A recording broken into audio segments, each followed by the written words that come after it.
Arsenal are champions of Europe, so let's talk about it.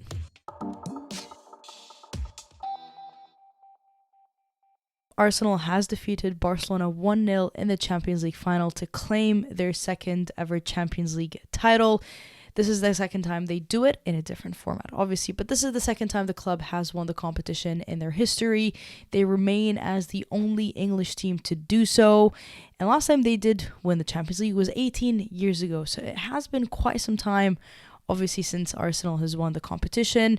As you may remember, the time that they did win the Champions League was coined the Invincible season, the Invincibles, but it was quite the game out in Lisbon that saw Stina Blackstenius come off the bench and score the only and the sole and the winner goal to claim the title for her club.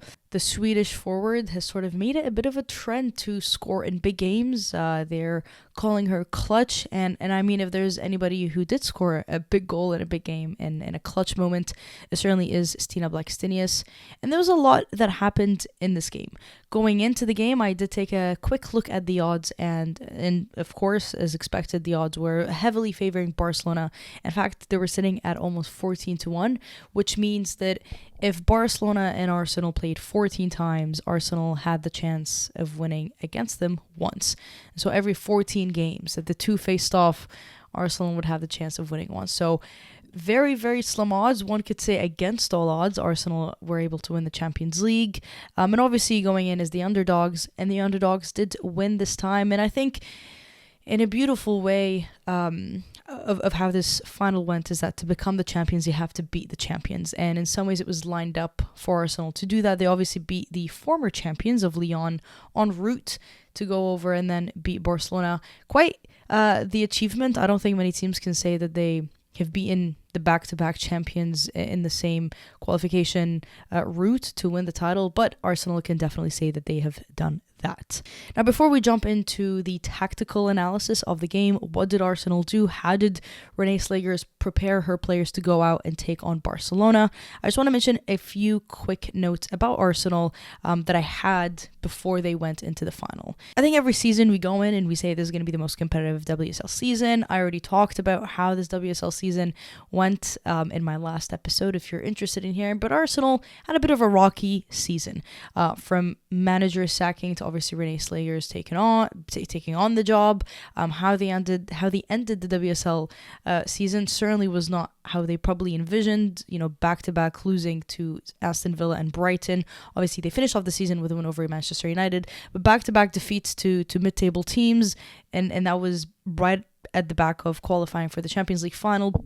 But despite, I think, some of the rockiness that they faced in the league, I think we saw a different Arsenal in the Champions League. And I don't say that because they won, but I say that because of how they got to the final. I think the English team's kryptonite has always been sort of their, I don't want to say ability, but their inability perhaps to do good in big games, to do good in the games that mattered, to really perform where the stakes are high. I think year after year, the way they get knocked out, the way they drop from the Champions League is just a matter of you feel like they could have pushed a little more, or they could have done a bit better here or there, or these are a series of repetitive mistakes that they've done before, and they just did it one more time in a very big game, and it's like, it's the syndrome of bottling it up, and you're looking really good heading into the game, you've got a really long week of preparation, and then they just don't do well. And so the dialogue is always like, who's going to get the best out of them? Was Jonas Eidevall the man to get the best out of them? And obviously that wasn't the case, but it's like the potential is there and the players are there. They just aren't performing when the games matter. But I think what we got to see this time round is they had to do a lot of comeback work, as I call it. Their first knockout phase was against Real Madrid in the quarterfinals. They lose the first leg 2-0 away. They have to come back with a really, really good performance. Again, a game that at the time mattered. It was you win really, really convincingly or you're out. They go out and they win convincingly 3-0 at home. Next challenge, Lyon. They lose the first leg to Lyon. The second leg away, you have to win it. It's do or die. It's a big game. Can their mentality maintain this? Can they stay consistent? They beat them 4-1 in very similar ways of how they beat Barcelona. So when I got to see these two knockout phases, and I got to see Arsenal come back from behind and sort of perform when it really mattered, it was like, okay, we're seeing a little bit of a mentality shift. And I guess somebody in the tactical room and whoever's writing out these scouting reports clearly is able to bring out more of these players than we had seen in leg one. And so going into this game, I personally didn't write off Arsenal, I think, as big as the odds, because we had seen a shift in their mentality. Now, again, I think if I had predicted a scoreline, it would have not been this scoreline. If I had predicted a winner, it would have not been this winner. But we got to see a different kind of Arsenal, and their mentality just overall in this Champions League year, they were different. So let's take it to the pitch and break down exactly what Arsenal did. Arsenal needed to do some really brave and strong pressing. That only comes if you've got the engine, if you've got the communication, and if you've got the willingness to go out and put yourself in a bit of a danger zone. That's not easy to execute, but that's almost always rule one of how do you stop Barcelona doing from what they do best. Arsenal was really good in sending their players relatively high up on the pitch and having them clog what would be usually the preferred passing openings and leeways for Barcelona. And so if you look over here in this first one with this, I have it, and this was like from the get-go, not even a minute into the game, you've got almost a V5, bit of a tongue twister there, but you've got 5 players against up 5 players, and this is very high up the pitch. And so Arsenal, what they're doing here is that they're looking for Barcelona to make a bit of a defensive mistake in behind, put in a wrong pass, be there to press on it, have the bodies to connect with, and basically cause a turnover and start an attack from there. And Barcelona did have a lot of turnovers, and that was primarily because of Arsenal's press.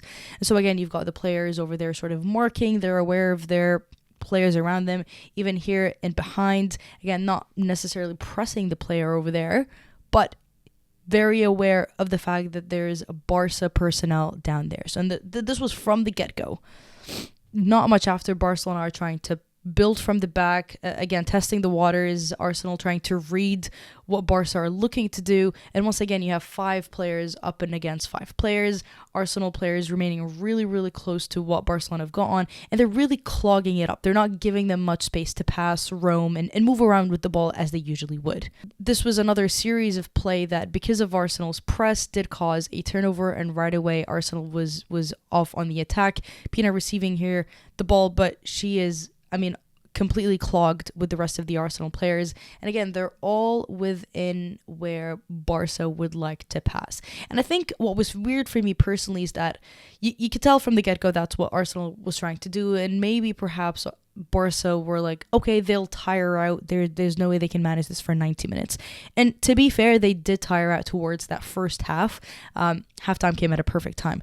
But they did it. To me, it looked like they didn't read it, right? They had seen that they've been pressed, and then, what they ultimately resorted to was just putting in a lot of crosses that didn't work, and we'll get to that in a moment.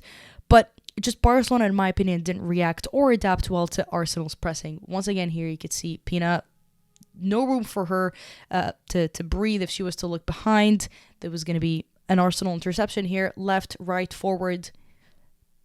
It was going to be a turnover. And once again, if Battier was to go back to Mappy Lyon, I believe is there's Arsenal players ready to go on the press. To allow this to happen, Arsenal had to set up in a 4-4-2 out of possession with Alessia Russo and Frida Monum up to as the pressing forwards. I think this worked out brilliantly. I would have to give a shout out to Frida Monum, who I think, in my opinion, has had a really good season. I think she's one of the few players that's really flourished under Renee Slager. So I think it's fantastic to get to see her start a game like this and have the impact that she did. But 4-4-2 out of possession, sort of obviously having Chloe Kelly and Ford on the wing backs, on the wings, on the wide midfield areas, as one would say. But 4-4-2 is how they set up. Here is another example. Again, playing from their shoulders, Russo and Monum, and then you have the 4 midfielders, and then in the back line, of course, McCabe, Catley, Williamson, and Fox. And so noticing that this was becoming an issue and going through the middle and having that bypass, quick pass into Aitana Bonmati or Alexia Puertas or whoever it is that was in the midfield, they were struggling. They were seeing the fact that it was a little bit clogged up in there, and Arsenal had really seriously made it a little difficult to build how Barcelona want to build. So what we got to see was Barcelona move the ball in the back line. It either stopped at Paredes or Mapillon, and they would hope to find a runner up front and have her go through between the lines. Now, this could have probably worked better if Williamson, for example, did not have the game of her life.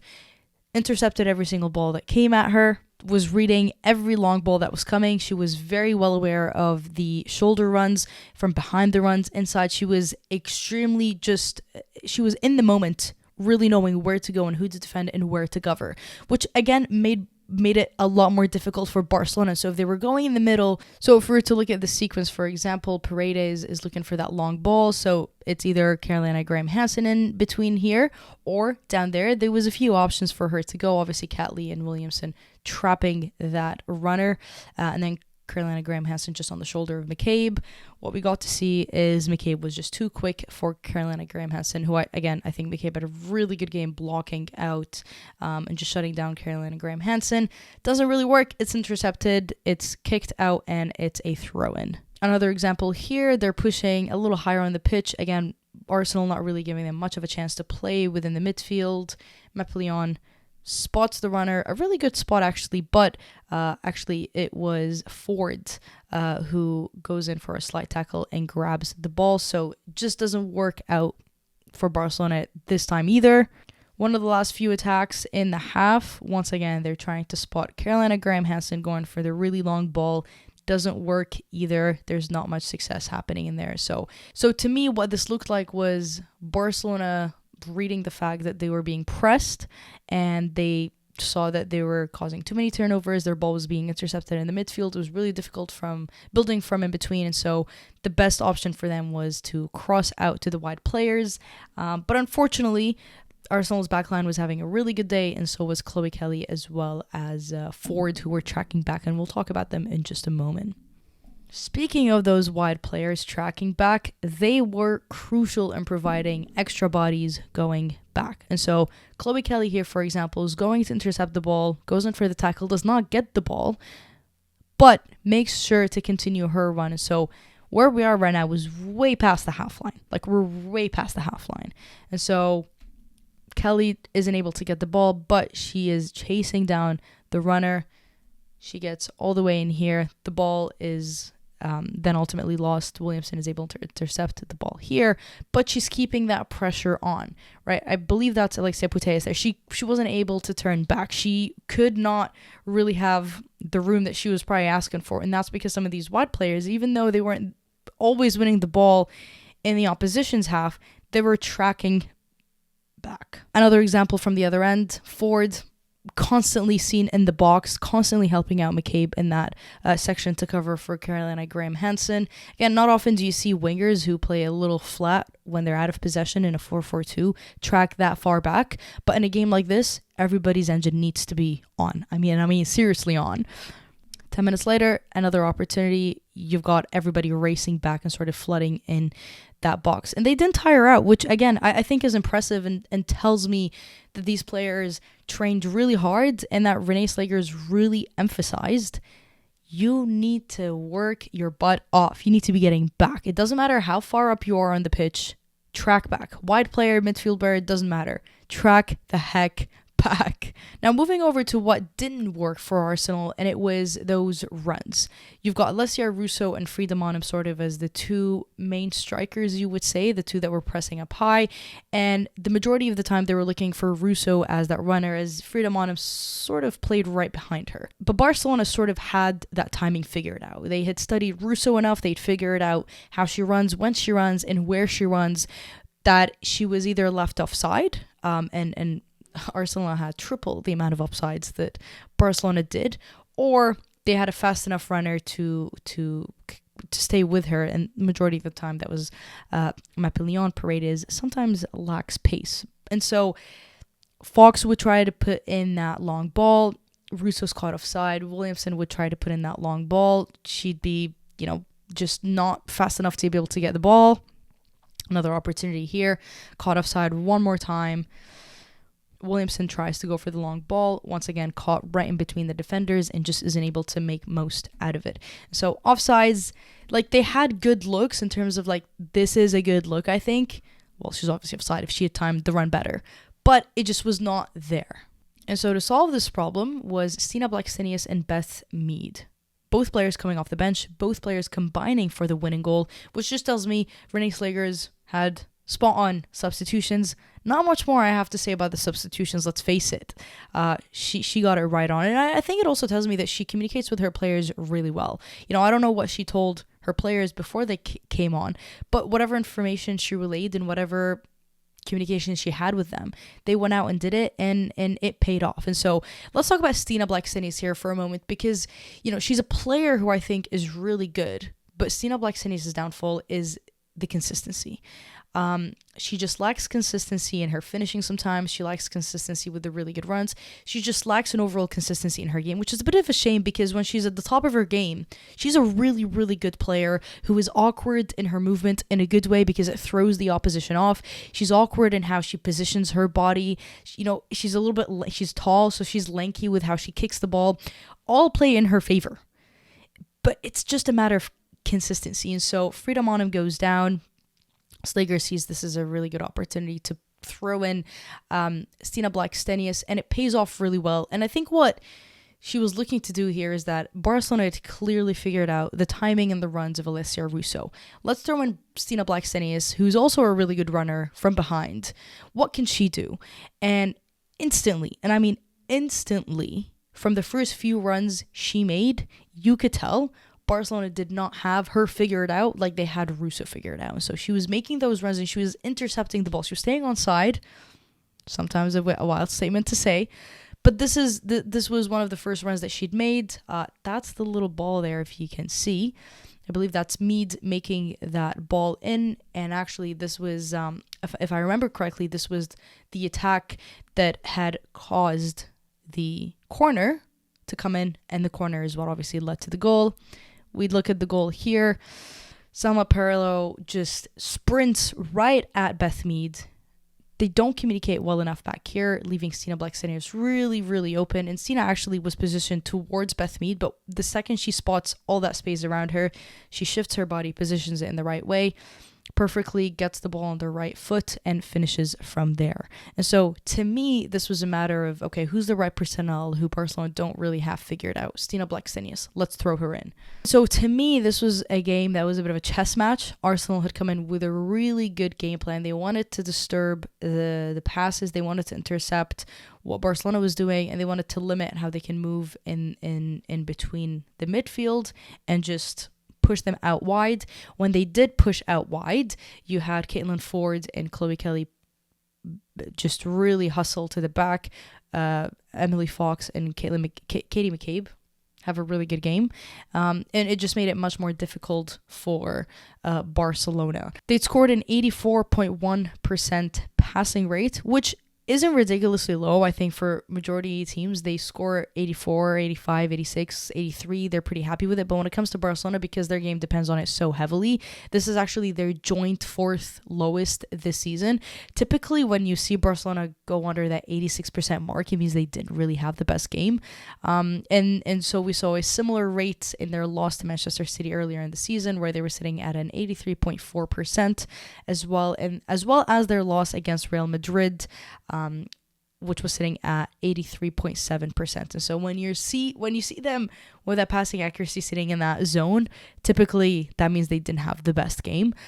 They were forced to cross the ball 35 times, their second most in any Champions League game this season. And it was a matter of Arsenal had a really good game. They came out, executed the game plan. Leah Williamson was outstanding in the back. She did not have one unsuccessful action, 14 clearances. The main outlet to play the ball that she intercepted was going forward. No back passes, no left, right. She was gunning down to go forward. And so Arsenal can enjoy this trophy. They certainly look like they're having a good time in the parades, and I think this was a fun game to watch as a neutral, to be honest. Like, so they'll have a chip on their shoulder next season to defend the title. Obviously, they take home a huge prize money, which I usually always say this when you're winning the Champions League, that should hopefully set you up for a really good summer window, because not only can you convince players you can win the Champions League, you can also do it with a sum of money. So hopefully they can use this to their advantage the summer window. But I think it's great to see some competition in the Champions League. We're getting to see different looks, different teams win it. You know, Lyon had their era, Barcelona is having their era, but now Arsenal is there to disrupt it. And truly, I think this just makes for a much more exciting European football scene in the women's game. Let me know what you thought of this video. Do you like tactical analysis? Do you like more discussions, breakdowns? Let me know. I would love to hear. Again, personally, I enjoyed watching this game, and then I enjoyed it much more watching it after as I looked through these patterns. And please do go and watch the game again if you're more interested in recognizing these patterns on your own. Unfortunately, I couldn't show the footage because that would get me a strike, and perhaps the video would go down, and I don't want that. So we have to stick with screenshots. This was a fun Champions League season, I think. I hope you enjoyed it. Was it the outcome that you had anticipated? Let me know. I'd love to hear. Plenty of really good content coming your way. I've got a really fun interview lined up right after this video, so you definitely need to subscribe. And so, as I always say, to stay updated and to continue enjoying the beautiful game, make sure you subscribe to me here on YouTube and follow me on Twitter, Instagram, TikTok, Spotify, Apple Music, all the podcast platforms. In fact, this video would not be on the streaming platforms, because how the hell are you going to watch this tactical analysis? Exactly. But anyways, I will catch you very, very soon.